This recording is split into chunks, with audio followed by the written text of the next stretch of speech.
Hi, and welcome to the Market Alert for Friday, the 4th of February 2022. So yesterday, stocks, bonds and the dollar dump after Lagarde's hawkish comments. The board has unanimous concern about inflation data. Blimey, they turn up late to the party, don't they? Pound surges after Bank of England ends QE, raises rates to 0.5%, with 4 voting for a 50 basis point hike. The UK was close to an unprecedented 1% rate hike, according to the news yesterday as well. And the Fed is trapped, absolutely, as are all central banks. It's not just exclusive to the Fed. The Fed is trapped in its own web. So is the ECB and the BOE, which is why they're all now starting to stop the quantitative easing and go into tightening. And of course, the idea is to actually create hyperinflation so that they can reduce the size of the debt. More fun today. We've got the non-farm payrolls. These are out at 1:30. They're expecting a bloodbath, according to the news. Previous 110,000 jobs created. It'll be interesting to see what the actual figures are when they are released. Like I say, unmissable, 1:30 p.m. The gold-silver ratio shot up yesterday. Big spike to the upside. Look at this in more detail shortly. You can see we've got a triple top in there now with the gold-silver ratio at the 80 level. So depends on what the non-farm payroll figures are, whether they're inflationary or not, whether gold and silver get hammered to the downside again like they did yesterday. But keep in mind, inflation isn't over yet. This is the Baltic Dry Index. You can see that the shipping of goods has not improved at all in the last couple of weeks and continues to decline. This is going to create supply issues going forward and further hyperinflation. Again, all engineered and designed because QE didn't work. They didn't create the hyperinflation they wanted. We're 14 years down the road and now they're getting desperate before the system collapses. I think is about what is going on there. So let's have a look at the Dow. We'll find it here. We'll go to the daily first. And you can see yesterday, not too bad actually, trading down to the 200 MA before finding a bit of support and then moving up on the overnight as well. Big sell-off in the Dow yesterday. If you look at the 30-minute chart, everything was fine until the Dow opened and then we just sold off. It bounced a bit at the S1. And then move lower and another bounce, and then towards the end of the session just fell out of bed. Big day on the Dow yesterday, as say the market from its high down to its closing low was nearly 550 points. I haven't gone quite to the low there, so it'd be 550 points for the Dow's range yesterday. But overnight, price is starting to move back towards the DP, finding a bit of resistance there at the moment. And yesterday's low is 100, 200, 300 points lower at the moment for the Dow. In the German DAX, bit more of a sell-off in this one, trading back down to 62% yesterday, coming off the lows though, which you can see there in closing, way off those lows, and overnight prices moving to the upside as well.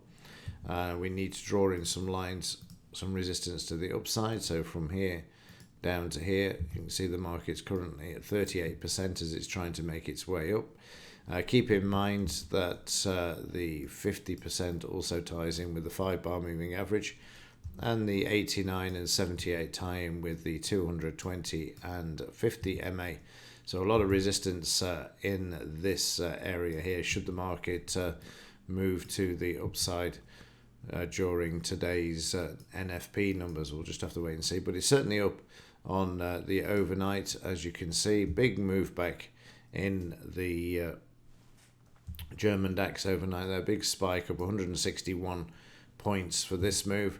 But yesterday you can see the market moving up quite nicely to begin with, a good 60-70 points, and then Lagarde spoke and said that she was going to increase interest rates in the fourth quarter. So we're not looking until October of this year. The market then bounced back, and then you can see the Dow coming in and the market moving lower. Again, Facebook leading the way, or whatever it's called these days, Meta losing another 200 billion in valuation. sending the markets down, along with the uncertainty and obviously inflation in the background as well.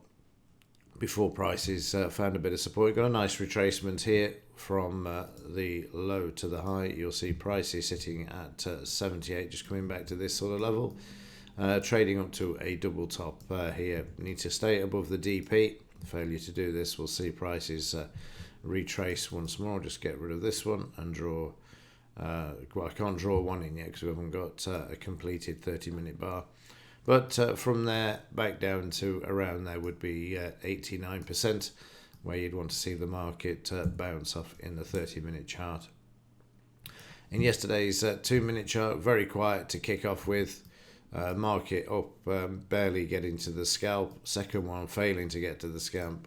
Third one seeing the market move lower, and then it just drifted. It was waiting for the UK interest rate decision, like I say, which came out at midday, with the extra 4 members wanting to increase rates by half of a percentage point. I mean, it went from 0.25 to 5.5, so 100% increase.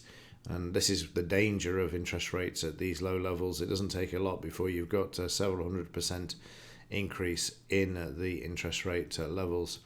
In the afternoon, the market managing to move slightly higher following the result, but you'll see all the activity took place when Lagarde spoke there. Market dropping 100 plus points, nearly 150 down to this level, just over 150, before it found a bit of stability. And then again, after the afternoon session was quite tedious there. And then after it continued to find direction. What I mean by tedious, it was sideways, range bound. And then into the metals, which got absolutely hammered yesterday. We'll go into this in more detail. You can see yesterday silver pounded to the downside. And it's starting to look very interesting, actually. I'm not probably going to get the $20 that I want, because yesterday they had the opportunity to do this. Plus, we're overbought, so I'm going to look for a way to try and get long in the current situation that we've got. It came back down through 89, more or less a double bottom, and prices moving back there. In the 30-minute chart, this is what it looked like. The midday news and the threat of interest rate increases, they couldn't miss the opportunity, could they? The dollar also falling out of bed at the same time. If I can find the dollar, there you go. And silver being hammered to the downside. You can't make it up, can you? It should have actually flown to the upside, but they hammered it to the downside, all the way down to the was it $22 per ounce? There you go. Yeah, that's $22. Way oversold in the 30-minute chart with divergence, and they brought the market back. But rounding over again on the overnight at the moment at the 22.50 level with the 200 MA there. So just going back to the daily, a lot of work to be done in this market to move to the upside. But like I say, it's interesting to see that the market's actually struggling with selling off at the moment, which I'm really surprised that they didn't seize that opportunity yesterday. Probably enough to get out of some of the Bank of America short derivatives, but watch the 62% retracement at 22.63. Like I say, it all depends on the non-farm payrolls at lunchtime. Crude oil moving up again yesterday, over $91 per barrel now, currently trading at overnight, let's just have a look, 91.61, so heading up to that $100 per barrel level. We're going to go there, so without any doubts. The dollar making its way back, stuck at 78, a very useful point to get a bounce off, which would put the metals under pressure as well. Come through all of these, but 78 very important. If you need to break 89 to take out the low to the left on the downside there. And finally, gold also hammered to the downside yesterday, but recovering far better and quicker than the silver market. So let's see what happens today. Like I say, the big one is the non-farm payroll numbers. Let's see how these turn up at 1:30 p.m. Okay, that's it for this one and for this week. Have a great weekend, and as ever, thanks for watching. See you in the next one.